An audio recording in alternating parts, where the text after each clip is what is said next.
দেখেন, ইকরা মারা গেছে, ইকরা একা মারা যায়নি, ইকরার সাথে আমাকেও নিয়ে গেছে। আমি এখন একটা জিন্দা লাশ। পৃথিবীতে সবচেয়ে বড় শাস্তি কি হইতে পারে? আমি যদি ফাঁসিতেও ঝুলি, ওটা আমার কাছে কোনো পানিশমেন্ট না, শাস্তি না। আমাকে যদি আপনারা মব করে মাইরাও ফেলেন, সেটাও আমার জন্য শাস্তি না। আমি আমার শাস্তি পায়া গেছি।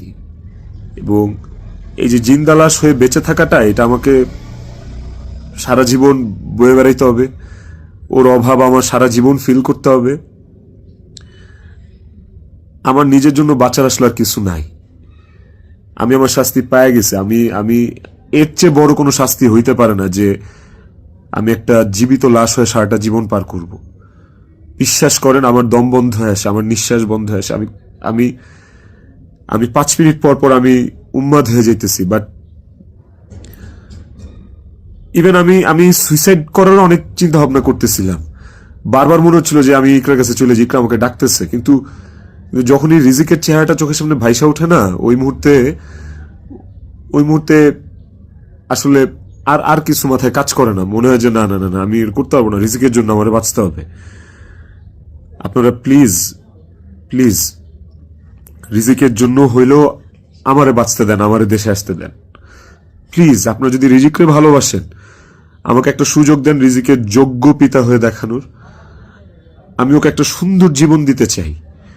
আমি ওর মায়ের অভাব পূরণ করতে পারবো না, কিন্তু আমি ওকে আমার বাবার ভালোবাসা থেকে, আমি ওর বাবার ভালোবাসা থেকে বঞ্চিত করতে পারবো না। আমি চাই না। আমি ওকে একটা আদর্শ বাবা হয়ে দেখাইতে চাই। আমার সন্তানটা আমার সাথে খুব কানেক্টেড। যারা আমার কলিগ, তারা দেখছে, তারা জানে যে আমার ছেলেটা আমার জন্য কি পরিমাণ ক্রেজি, পাগল। আমাকে আমার ছেলের কাছে যাইতে দেন আপনারা প্লিজ। ও আমার জন্য অপেক্ষা করতেছে। ওকে ওকে আমি মানুষের মতো মানুষ করতে চাই। ওকে আমি পৃথিবীতে সুখের একটা জীবন দিতে চাই। প্লিজ। আইনের প্রতি আমার শ্রদ্ধা আছে।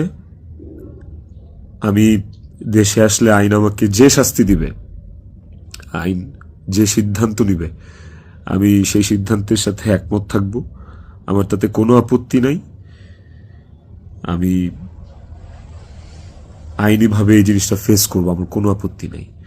কিন্তু প্লিজ আমাকে রিজিকের থেকে দূরে সরায়েন না আপনারা। এতটুকু আপনাদের কাছে অনুরোধ করে বলতেছি, হাত জোর করে বলতেছি, প্লিজ।